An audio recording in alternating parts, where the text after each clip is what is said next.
我是罗杰，汽车工程师。我们南京人过年的餐桌上，除了大鱼大肉，一定要有这道超级豪华的素菜——什锦菜。不仅用量多，选料还得讨口彩。什锦菜一般不少于10种，今天台台说豪气一些，我们就选用16种。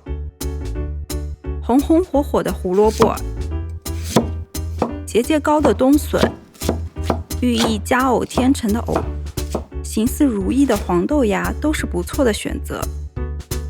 全部切条。荠菜和芹菜取其谐音，分别是聚财和勤快，切成段。豌豆苗只取顶端的豌豆尖，和菠菜一起洗净备用。豆制品用到了薄千张、豆干和油豆腐，同样切条。除此之外，我们还会用干货和腌菜。泡发的黄花菜、香菇、木耳可以增加香味和口感。芥菜腌的咸菜、酱瓜都可以调味。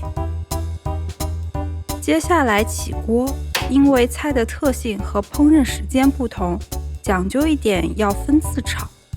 首先炒的是黄豆芽，炒至断生后盛出，这样既避免了出水过多影响味道，还可以去除豆腥味。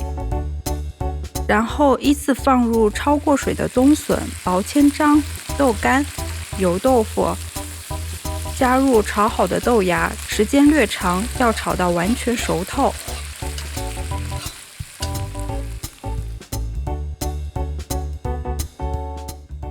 接着炒咸菜、酱瓜、藕、香菇、黄花菜、木耳，加入适量的水和盐，大火炒入味后盛出。再分别炒熟荠菜、芹菜、菠菜和豌豆苗，最后炒胡萝卜，红火收官。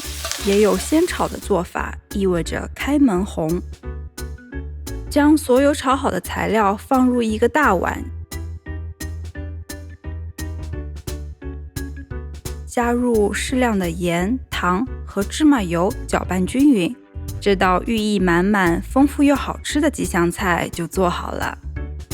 祝大家新年快乐！新的一年厨艺突飞猛进。